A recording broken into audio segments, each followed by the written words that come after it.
I want to commend both speakers for their judicial use of time and keeping to it very religiously, if I may say so. Now I must say, we get to the interesting part where we get the cross-examination. We will start first with Samuel, who will have 6 minutes to grill Mr. Poh in a series of questions of his own choosing and to show the strength of his position in true logic and reason, and then followed by 6 minutes of Mr. Poh grilling Mr. Nesan in the same way. And if you're ready. Okay, Mr. Nesan will now have 6 minutes.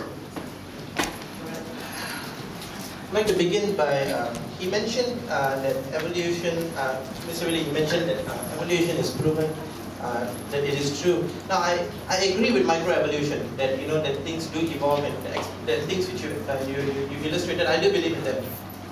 In microevolution, but my problem is with macroevolution. How do we explain? How did life begin on Earth? How did we get from an inorganic world to the world of the cell? Before we even go into Darwinism. Yeah, that is exactly what I was trying to explain. You have an early situation on Earth where there's a bunch of chemicals floating in the waters and so on. We think that it might have been electricity. We don't know for sure. Science doesn't claim to know for sure. And the whole point I made in my first speech was that just because we don't know for sure yet in science doesn't mean that God caused it. One day when we explain it, then God would have caused that. That is a problem. So we don't know yet for sure, but if you want a long explanation, a bunch of chemicals in the Earth, electricity, lightning is very common on Earth in the early days due to the amount of carbon dioxide in the atmosphere. This will cause some of these chemicals to combine together, and this is the first organic molecules, amino acids and so on, and it has been reproduced in labs multiple times independently using different parameters and so on. In other words, you're claiming that life has actually been created in labs. No, that would be going too far. I would say that the basic building blocks of life has been created in labs, yeah. So because, I understand that, it takes like at least, if I'm not mistaken, based on my limited understanding of science, I would say, it takes about 250 proteins to actually give us basic life forms, living forms. It takes at least about 200 to 300 proteins to do that. But before, in this primordial soup, so you claim, how does this happen? Is there a justification for such claims? One of the major justification is that there is an aeon of time which it actually takes. Amino acids are not complex; they're actually rather simple proteins. Your body, when you eat an egg, it breaks it down into amino acids from the complex proteins and so on. But it takes a very, very long time for these small pieces of things to combine together to become more complex things. And like I said earlier, science doesn't know. And I know you keep pressing me on this, but it doesn't change the fact that regardless of whether science actually knows the answer, the point is that even if science doesn't know the answer, it doesn't mean that you can just apply God to it. It's like saying, you can say two things about it. You can say, I don't know, or God caused it. The two mean the exact same thing, because God causing it explains nothing at all. Okay. Moving on to my thing. Do you think that, okay, how do you explain paranormal, you mentioned paranormal activity. How do you explain hauntings, demon possessions? I have witnessed myself, I'm a first-hand witness, so as some people here, demon possession, exorcism, shamanism, voodoo, and the powers of black magic. Is there a scientific explanation? I would explain that if these things were real and that they happen commonly enough and the evidence was sufficient, other than those people present, you would be a millionaire right now if you have actually recorded that. James Randi actually has a $1 million prize.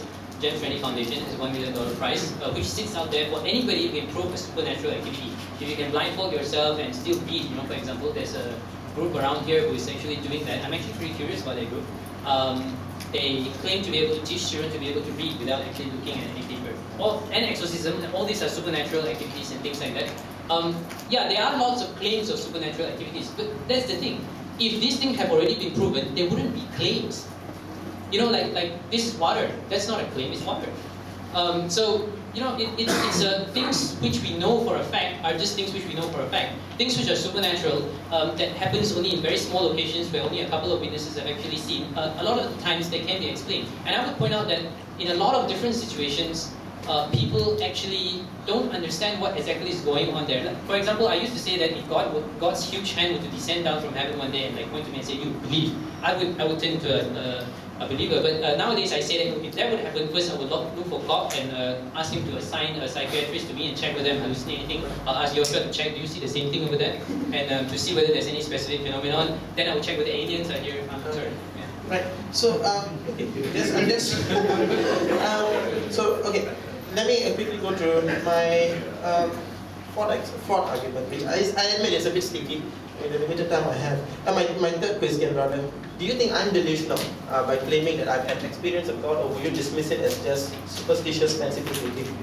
No, I wouldn't say you're delusional. I would say that you have a system of belief which actually makes you more likely to actually believe that.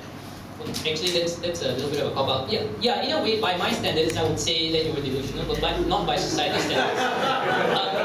You see, when we say whether somebody is delusional or not, it is usually by society standards. I mean, Pop wouldn't say you're crazy. You cannot be classified as clinically or whatnot. This is something which a lot of people believe, and I don't think that you should look down on people's belief. I don't believe that my own belief structure came out of existence because I built it like, oh, today I will be an atheist, today I will be scientifically literate. It doesn't work that way. I was lucky enough, I would say, to have come from a situation which allowed me to understand it. You came from a different situation. Right. Thank you. One final question. Do you believe that atheism is scientific? And what justification is there for that? Atheism is a worldview in a way. It is a position that you take. Whether it works with science, yes, I think it works with science extremely well. That is the whole point. Science is the science of probabilities. It's looking at facts and all these kind of things, and it is based on this evidence. Based on the usual method, we apply evidence to everything else we see in the world that we actually arrived at this position. Thank you.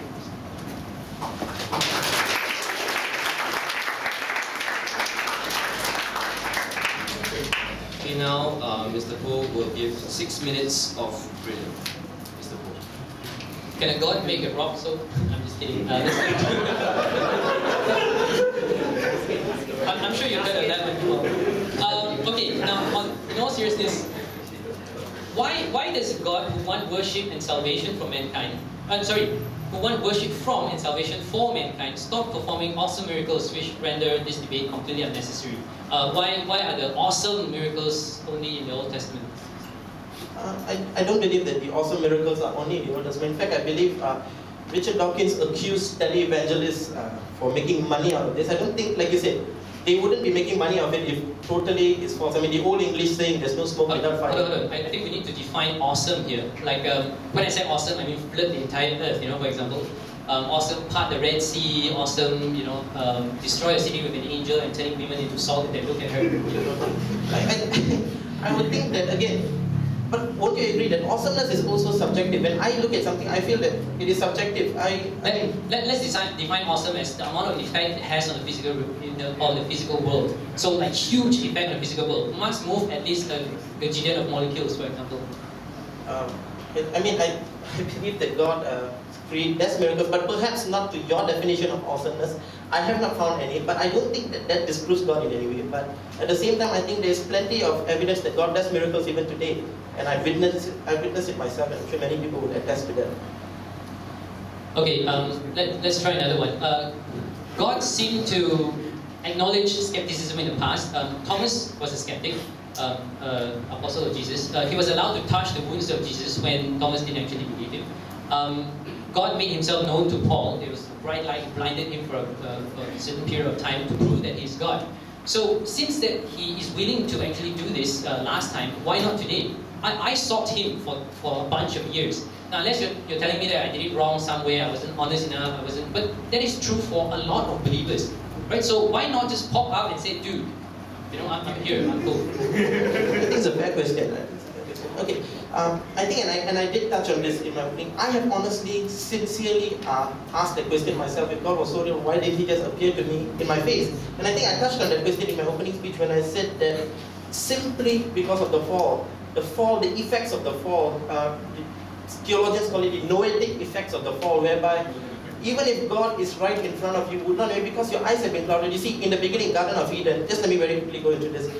We saw God. Man was able to see God. Man was created to see God. But when sin happens, every way he could actually perceive God has been dulled. And that would be a very quick answer I'm giving to your question in view of time. Yes, you do. You have at least three more minutes. Okay, so why do you bother praying? Usually when you pray, you actually ask God to do something. So if you pray and it changes God's mind, then it's not omniscient. If it does not change God's mind, then it's superposed. I don't, again, I think I have to speak for myself. Again, I don't pray for God to, do things for me. One of my prayers, and I think my father would attest to this, it would be, God, let your will be done. I think it's wrong when Christians come to God, and we say that, God, do this for me, let me win the car race tomorrow, let me do this. I think we take the idea of God far too cheaply than we ought to. You don't ask God to save your loved ones and so on? Well, I think I would do that, but I think sometimes, God has in His mind a desire to do that, and He wants to see whether anyone would be an intercessor to stand in the gap, to pray for the person. Is that a genuine concern we have for others? I think God has already intended to do that.